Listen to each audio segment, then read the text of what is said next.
Think about the last time someone really saw you.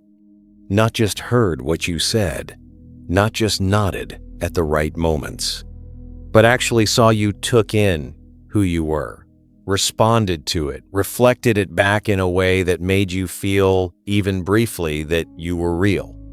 For most people, those moments are rarer than they should be.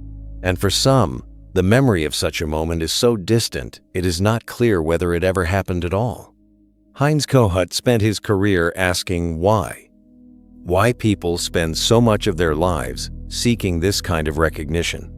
Why its absence produces a particular kind of suffering that no amount of achievement, no amount of admiration, no amount of success can fill. And why some people, having never received it, go through life with a self that feels perpetually on the verge of falling apart. Kohut was born in Vienna in 1913 into a comfortable Jewish family. His early life was in the way that certain privileged European childhoods could be, both materially abundant and emotionally thin. His mother was beautiful, accomplished, and profoundly self-absorbed. His relationship with her was characterized by what Kohut would later describe with clinical precision. She used him as an extension of herself rather than encountering him as a separate person. He was mirrored back, not as himself, but as a version of himself she needed to see. His father, who might have provided a different kind of relational ground, was largely absent, preoccupied with work, emotionally unavailable, and then gone. He died when Kohut was 24. This loss sent Kohut into analysis, not because he was in crisis in any conventional sense, but because he recognized something in himself that he could not account for. A quality of unease that had no name. A persistent sense that something essential had not been given. He went on to train as a neurologist and then a psychoanalyst. He practiced in Chicago, became a leading figure in the American psychoanalytic establishment, and was for many years a faithful and influential Freudian. But he kept encountering patients whom Freudian theory could not adequately describe patients who were not suffering from repressed drives or unresolved Oedipal conflicts, but from something that felt more foundational. A deficit, not a conflict. A self that had never fully formed. In a previous video on Donald Winnicott, we explored the true self and the false self. The idea that the self either emerges from early relational attunement or does not, and that what develops instead can be a compliance without a center. Kohut was asking the same question from a slightly different angle. Not what happens when the true self goes into hiding, but what the self needs in order to become coherent in the first place. There is something in Kohut's personal history that I want to sit with for a moment before we go further. He came to his life's work not as an abstract theorist, but as someone who had experienced the specific deficit he would later spend decades describing. The mother who used him as a mirror rather than offering him one. The father who was there and then gone. If you are already recognizing something in this, if the phrase, a self that never quite formed, lands in a way that feels familiar, I want to invite you to stay with this channel. Not as a subscription to content, but as a commitment to this kind of examination. And if you have a thought about what it felt like to be seen or not seen, as a child, I read everything in the comments. The question is worth sitting with.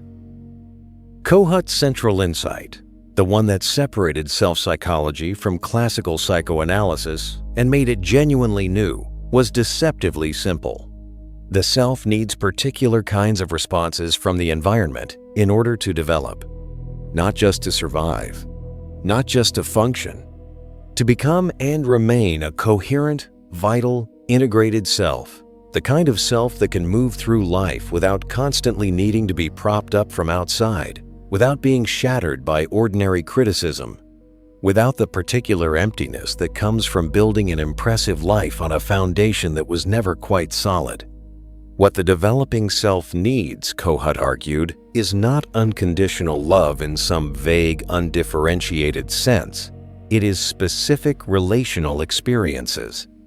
And he gave these experiences a name: self-object experiences. The word self-object is unusual. Kohut coined it to capture something precise. The caregiver does not function as a separate other to the infant, not yet. The caregiver functions as part of the self, as an extension of the self's own psychological functioning. The infant uses the caregiver the way an adult might use a calm, grounded friend when they are frightened, not as a separate person whose separate feelings must be managed, but as a resource for their own regulation. This is not pathology. This is normal development. What varies is how the caregivers respond to being used this way, and that variation is where individual destinies begin.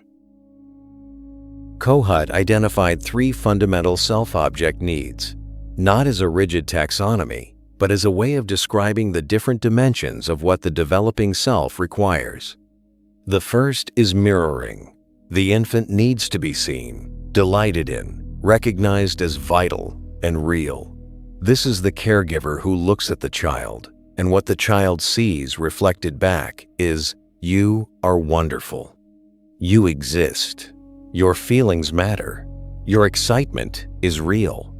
The child who receives consistent, genuine mirroring develops what Kohut called a sense of the grandiose self, not in the pathological sense of grandiosity, but in the healthy sense of feeling that one's existence has value, that one's needs and desires are legitimate, that one has a right to take up space.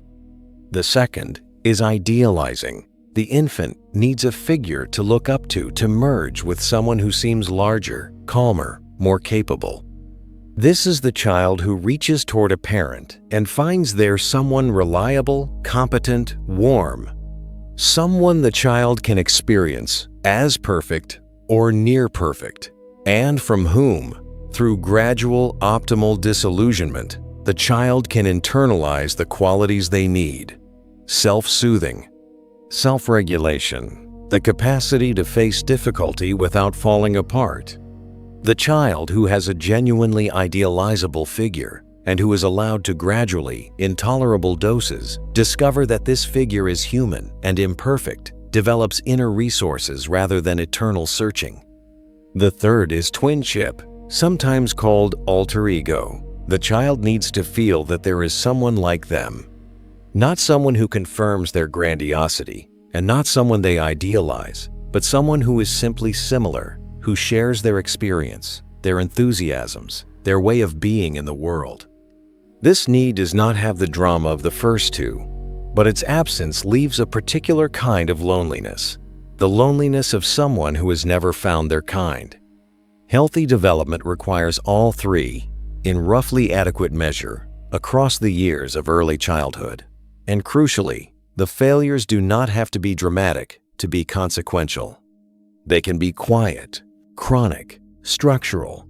A mother who is consistently preoccupied, a father who is reliably critical, an environment that responds to the child's vitality with anxiety rather than delight. None of these are abuse in any conventional sense, but they produce what Kohut called self-object failures. And self-object failures leave the self without what it needed to complete its development. When self-object failures are chronic rather than occasional, when the environment systematically fails to mirror or to provide an idealizable figure, or to offer the experience of sameness, the self does not develop the structures it needs. Kohut described this as a deficit in the self rather than a conflict within it. The Freudian model had been built around conflict, the ego managing competing demands of id, superego, and reality. Kohut's observation was that many of his patients were not struggling with conflict in this sense. They were struggling with something more like structural poverty. The internal resources that a well-mirrored self would have built were simply not there.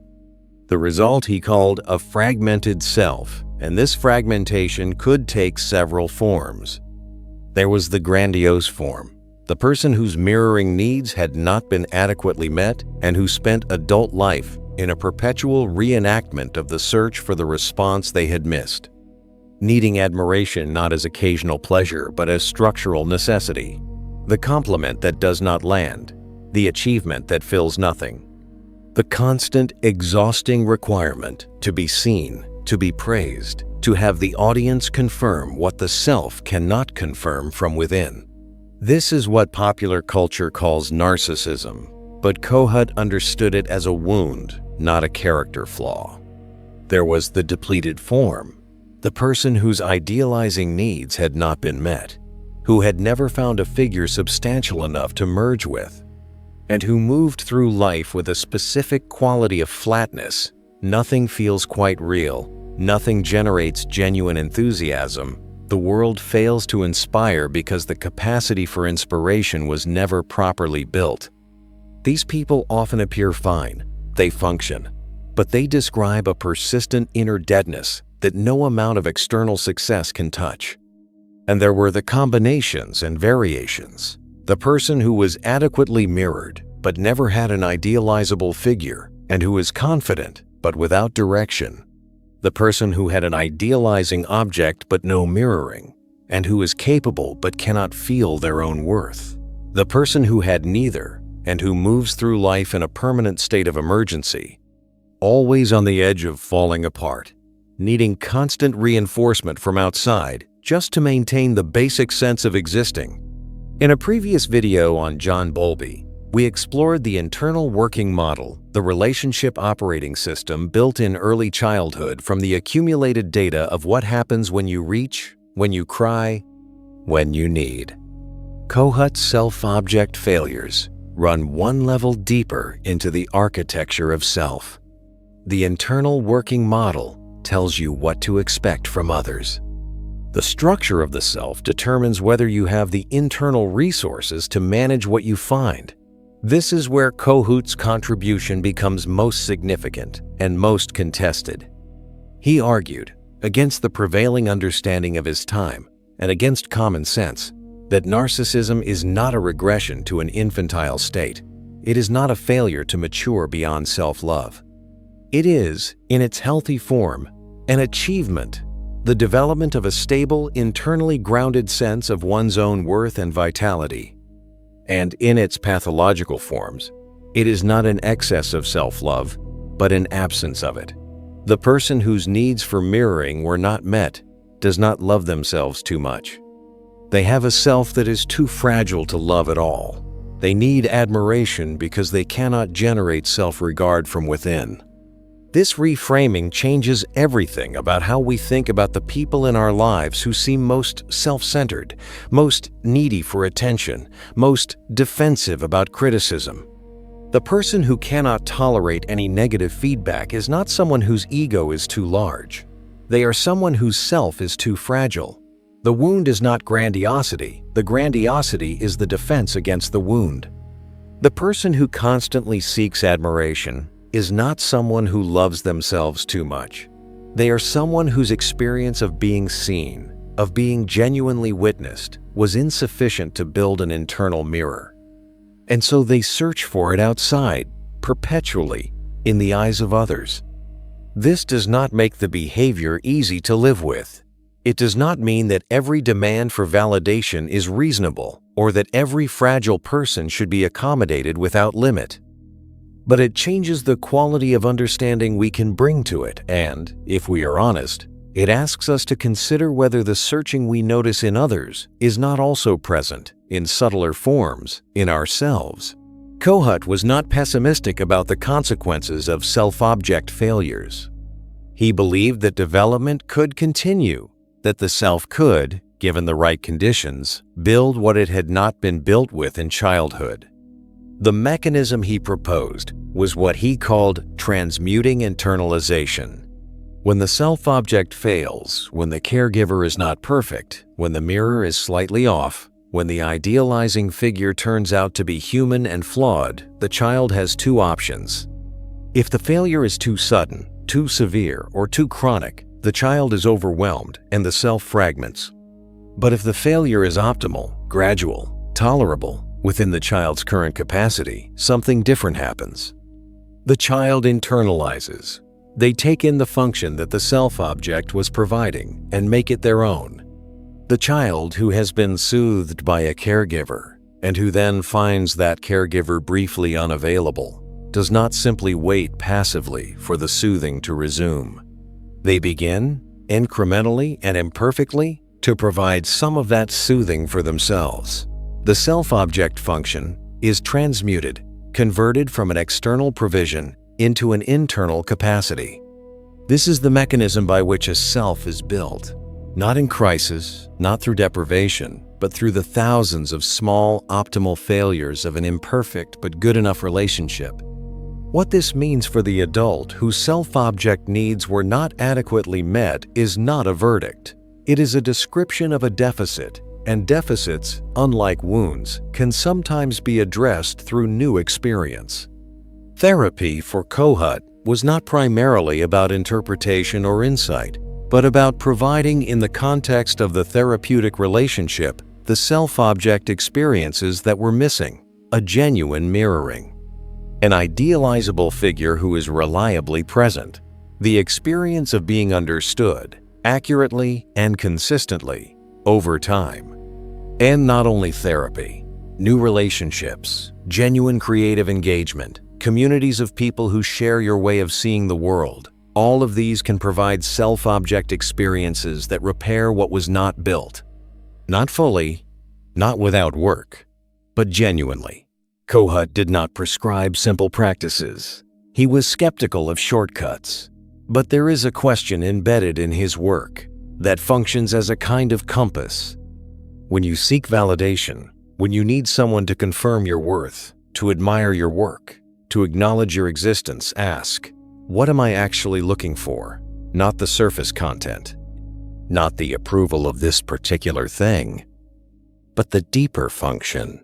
Whose mirror am I looking for? Whose recognition would feel like enough? The answer is almost never about the present person. It points somewhere earlier, to a figure who should have provided what you are still searching for and who did not, or could only provide it partially. This is not a question designed to produce self-pity. It is a question designed to produce clarity. When you can see that the hunger you are trying to fill with this particular validation is actually a much older hunger, you are slightly less at its mercy. You can begin to ask whether what you are reaching for is actually available here, in this relationship, in this situation, or whether you are asking someone to mirror a need they do not even know you have. Kohut called the moments when the self is genuinely seen, genuinely met, moments of empathic resonance. And he argued with a conviction that came from both his clinical work and his life that these moments are not luxuries. They are the conditions under which being a person becomes possible at all. Heinz Kohut died in 1981, 4 days after delivering what would be his final lecture on the courage of the self. He was 68. He had spent the last decades of his life developing a framework that the psychoanalytic establishment largely resisted, that his colleagues found threatening, and that patients found, in many cases, revelatory. What he left is not a simple theory.